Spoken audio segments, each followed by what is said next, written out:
Magandang umaga po sa lahat. Pagkahatid ko sa mga bata sa school, dumaan akong grocery. Bumili ng iluto. Ngayon, ang plano kong iluto ngayon chicken steak. Kaya breast chicken binili ko. Bumili ang honey, soy, and vinegar.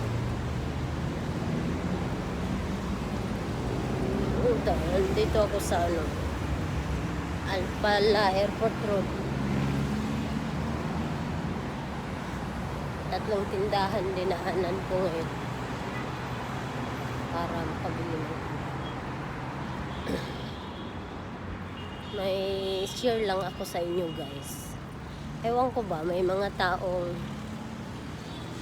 sinisin ko sa kanila yung mga video. Napapanood ko about financial freedom, mga about financial. Nagalit pa sa akin, minamasama pa. Tapos sabi, kung ang dami ko raw satsat, hindi naman galing sa akin yung video na yun, galing sa mga professional na mga financial advisor. Galit pa sa akin dahil kung ang dami ko raw satsat, wag na raw ako tumulong. Pero every month naman sila nang hihingi sa akin ng pera na parang may patago. Tapos ang lakas ng loob na magalit. Ano yung ganun? Dapat ba, hindi ba dapat pagka ayaw mo makarinig ng kung ano-anong masakit na salita, wag kang umasa sa ibang tao. Magsikap ka para sa sarili mo. Kaya nga ako, maliit pa lang ako, talagang sinikap ko nang makasurvive. Sa edad na 13 years old, nagtatrabaho na ako. Wala ni isa man kamag-anak ko ang tumulong sa akin kahit sa pag-aaral. Naranasan ko mag-working student na ang hirap nung pagsabayin yung mag-aaral ka at nagtatrabaho ka. Tapos mga kamag-anak mo kung makahingi ng pera. Alam mo, pag may sinasabi ka, minamasama pa nila. Tapos sinisin ko sa kanila yung mga video pinapanood ko about financial literacy, mga financial freedom. Galit pa sa akin. Hindi naman sa akin galing yung mga video na yun. Sinishare ko lang sa kanila.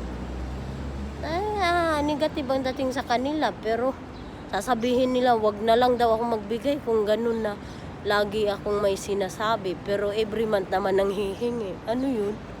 Dapat kung sasabihin na wag na ako magbigay, patunayan nila na hindi nila ako kailangan sa buhay nila. Hindi yung sasabihin wag na, lakas ng loob magalit sa akin, tapos hindi pa rin naman tumitigil kakahingi ng pera.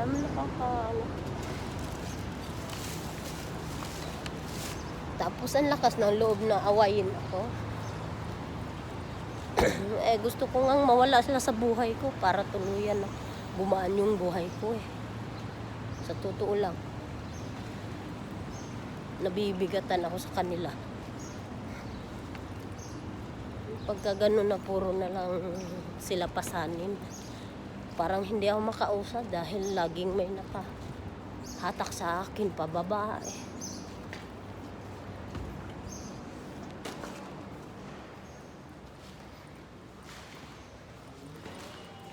Tapos magagalit pag hindi na pagbigyan. Hindi binigay yung hinihingi nila. Buhay nga naman. Ako kaya hindi ako dumadaing kahit may problema ako dahil ayaw ko nang makarinig ng masakit na salita Buong buhay ko, kahit nung maliit pa ako, kahit mismo magulang ko, kasi outcast ako sa pamilya namin. Nagsikap ako ng sarili ko. Di ako umaasa kahit kanino. Kailangan pagtrabahuan ko kung anong mayroon ako. Yun lang.